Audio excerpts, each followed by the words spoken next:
जय राम, जय सिया राम, जय हो बागेश्वर धाम सरकार। आज की जो कहानी है बिल्कुल ही सुन करके आप दंग रह जाएंगे, आपका दिल दहल जाएगा कि एक लड़का कौन सा गलती ऐसा कर देता है कि जिसके वजह से वह गधा बन जाता है। आप सुन करके दंग रह जाएंगे। तो एक बार की बात है कि एक शख्स जंगल के रास्ते से होकर के अपने मंजिल पर जा रहा था। जब जा रहा था तो घोड़े से सवार होकर के जा रहा था और वो बहुत ही घनघोर जंगल था। और जाते जाते वह शख्स जब बीच जंगल से गुजर रहा था तो उसी समय काफी लेट हो गया और शाम ढल गई। जब शाम ढल गई तो वह शख्स सोचा क्यों ना हम यहीं पर कहीं इंतजार कर लेते हैं और जब सुबह होगा तो फिर से हम अपने मंजिल के लिए निकल पड़ेंगे। वह शख्स वहीं पर अपने घोड़े को बांध देता है, लेकिन उसे बहुत जोर से भूख लगी होती है। बहुत जोर से भूख लगी होती है। वह ढूंढने लगता है कोई सहारा, ताकि कोई अगर सहारा मिल जाता तो बड़ी अच्छी बात हो जाती। मुझे सहारा मिल जाता, दो चार कुछ भोजन मिल जाते तो हम अपना भूख को शांत कर लेते। वह शख्स सहारा के लिए इधर उधर जंगल में भटक भटक कर खोजने लगता था कि कोई तो होगा यहाँ पर, लेकिन उससे कोई नहीं मिलता है। वह सुनसान जंगल, शाम हो गई तब तक उसे एक चिराग जलता हुआ नजर आता है। कहता शायद वहां पर चलते हैं तो कोई होगा। और उस जगह पर जाता है तो देखता है एक छोटी सी झोपड़ी। और झोपड़ी के जगह पर जाकर के वहां पर आवाज लगाता रहे, कोई हो तो सुनिए, मुझे बहुत जोर से भूख लगी है। तब तक उस घर में से एक बूढ़ी माँ निकलती है। बूढ़ी माँ कहती, बताओ बेटा तुम्हें क्या चाहिए। वो कहता है, माँ मुझे बहुत जोर से भूख लगी है, मुझे सहारा चाहिए रहने के लिए। वो बूढ़ी माँ कहती, बेटा मैं मजबूर हूं, मैं तुम्हें सहारा नहीं दे सकती, क्योंकि हमारे इस छोटे से झोपड़ी में मैं और बहू रहती हूं। और रह गई बात भूख की, तो हम लोगों के पास बेटा कुछ भी नहीं है कि जिससे मैं तुम्हारी भूख को शांत करा सकूं। तो वो कहता है शख्स, लेकिन आप लोग का गुजारा कैसे होता, खाते कैसे हैं। तो वह महिला कहती है, वह बूढ़ी माँ कहती है कि बेटा जब कोई इस रास्ते से जाता है तो सहारा के लिए ढूंढते ढूंढते ऐसे ही यहाँ पर आता है। और कोई इंसान के पास ज्यादा ढेर सारे सामान होते हैं तो वह दया दृष्टि पा करके वह हम लोगों के पास कुछ खाने के लिए छोड़ जाता है और उसी से हम लोगों का गुजारा होता है। वह सुन करके बहुत ही कंफ्यूज हो जाता है। बूढ़ी माँ कहती है कि बेटा अगर तुम्हें भोजन नहीं मिलता तो इस जंगल में ढूंढो, जरूर कोई फल के पेड़ मिलते हैं और उस पेड़ पर फल लगे होंगे, तुम उनसे अपना गुजारा कर लेना, खा लेना। हम लोग भी वैसे ही कहते हैं।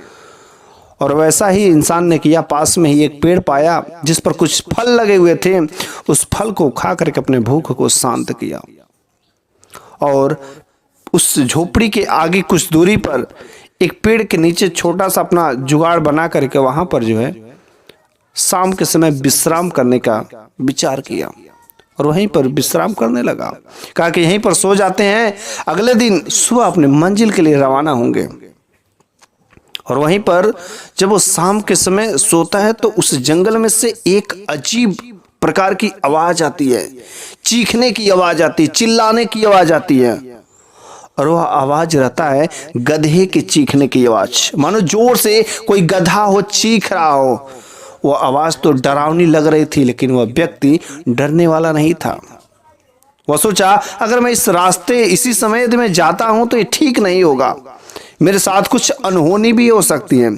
अगर सुबह में चलते हैं तो अच्छी बात होगी, अगर सुबह तक आवाज आती रहेगी तो।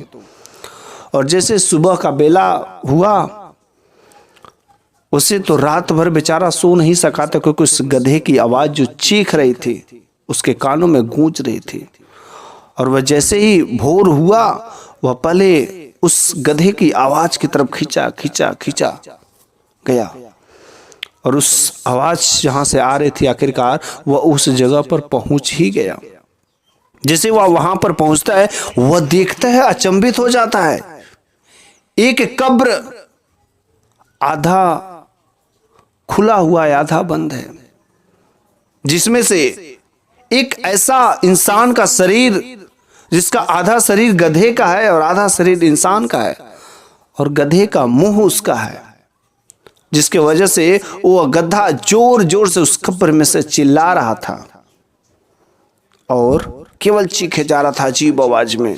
जैसे वह इस शख्स इस घटना को देखता है, वह भागा भागा भागा फिर से उस झोपड़ी के पास चला आता है, और जैसे इस झोपड़ी के पास चला आता है, आवाज देता रहे, सुनिए सुनिए सुनिए। वह बूढ़ी माँ कहीं गई रहती हैं और उस बूढ़ी माँ की बहू बाहर निकलती है, कहती बताइए भैया जी क्या बात हो गई। तो क्या आपको पता है वो वहां पर उस कब्र में से आखिर एक कौन सा इंसान है जिसका आधा शरीर गधे का आधा शरीर इंसान का, आखिर ऐसा क्यों, और कौन है वो इतना अजीब तरीके से चीख रहा है। उस महिला ने कहा कि यदि आप ना ही पूछे तो बड़ी बेहतर होगी, उसी में आपकी भलाई है। कहा नहीं मेरे को जानना है, और वह जिद पर आ गया। तो उस महिला ने बताया कि दूसरा कोई नहीं है, वह मेरे पति ही है जिसका शरीर ऐसा हो गया है। कहते क्या बात करी, वो आपके पति है? कहती हाँ मेरे पति है। एक्चुअली हम लोग जो हमारी सास माता है और मैं और मेरा जो पति, तीनों लोग इस जंगल में रहते थे। मेरी जो सास माता है वह भगवान को बहुत मानने वाली होती है, सुबह और शाम भगवान की तपस्या करने में, इसी वजह से तो हम लोग जंगल में रहते हैं कि ताकि सास माता और हम लोग तब भगवान की तपस्या करने में लीन रहते थे। लेकिन जो मेरा पति था उसको यह बात बिल्कुल ही अच्छा नहीं लगती थी। बार बार माँ ऐसी कहती थी कि बेटा ये मत काम करो, ये मत करो, वो मत करो। और एक बार तो उसने गजब ही कर दिया कि एक पंछी जो चोटिल हो गया था, माँ ने उसको पकड़कर अपने घर पर लाया, और जैसे ही घर पर लाया उसकी सेवा मरहम पट्टी करके किसी तरीके से उसको ठीक करके एक पिंजरा में रखी थी। और माँ उसको पिंजरे में रख करके जब तक वह ठीक ना हो जाए तब तक उसकी सेवा पानी करना उनकी जिम्मेदारी थी। और वह माँ जंगल में चली गई थी, तब तक उसी समय उनका बेटा आता है, और जैसे ही पिंजरे में उस पक्षी को देखता है वो बहुत ही खुश होता है कि चलो आज का निवाला बन जाएगा। और वह उस घायल पक्षी को पिंजरे में से निकाल करके मार करके खा जाता है। वो बहुत ही गलत काम कर देता है। जैसे माँ आती है, जब वह देखती है ऐसा हादसा तो बहुत ही क्रोधित हो जाती है और अपने बेटे को कहती कि जा तू गधा बन जा। और इस श्राप की वजह से कुछ दिनों के बाद मेरे पति का देहांत हो जाता है और वहां पर उनको दफना दिया जाता है, धांस दिया जाता है। और जैसे ही उनको वहां पर कुछ समय बाद ही पता चलता है कि उनका शरीर जो है आधा गधे में और आधा जो है शरीर है, और वह केवल चीखे जा रहे, चिल्लाए जा रहे, सहायता के लिए पुकार रहे हैं। क्योंकि जितने लोगों को तड़पाए हैं, जितने लोगों को कष्ट दिए, वे सारे के सारे पाप उनके ऊपर पड़ रहे हैं, जिनकी वजह से केवल वो चीखता है। और माँ की जो बद्दुआ है वह उनको लगी है।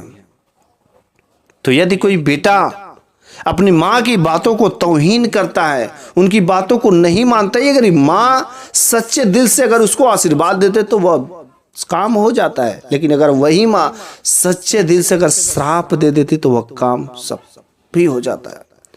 इस वजह से माँ की बातों को कभी इग्नोर नहीं करना चाहिए। माँ तो माँ होती है, माँ के दिल जैसा कोई दिल नहीं होता है। जैसे इस बेटे ने अपनी माँ की बातों को तौहीन किया। माँ कहती थी तुम अधर्म के काम मत करो, लेकिन वह हमेशा अधर्म की काम करता था। और अधर्म पर चलने वालों की कभी सही काम नहीं होते हैं, हमेशा कुछ न कुछ भोगी ही हो जाते हैं। और अधर्म पर चलने वाला बेटा जो धार्मिक महिला थी, धार्मिक माँ थी, वह नहीं माना और आखिरकार उससे इसी वजह से ऐसा श्राप मिले थे। इसलिए कभी भी अपने माँ की बातों को तौहीन नहीं करना चाहिए और हमेशा धर्म के रास्ते पर ही चलना चाहिए। कभी किसी दूसरे प्राणियों को सताना नहीं चाहिए, मारना नहीं चाहिए, तो इस कहानी से हमें यही सीख मिलती है, एक बालक अपनी माँ की बातों को हमेशा मानना चाहिए, क्योंकि माँ तो माँ होती है। सच्चे दिल से उसकी दुआ तुम्हारी कामयाबी बन सकती है, और सच्चे दिल से उसकी बद्दुआ तुम्हारी जो नाकामयाबी बन सकती है। और दूसरी बात, हमें कभी भी दूसरे प्राणियों को सताना नहीं चाहिए, कभी किसी के जीव हत्या नहीं करना चाहिए। जैसे मेरी आत्मा है, जैसे मेरे को कष्ट होता है, वैसे उनको भी तो कष्ट होता होगा। नहीं सताना चाहिए, अधर्म के काम नहीं करने चाहिए। जय जय राम, जय सिया राम।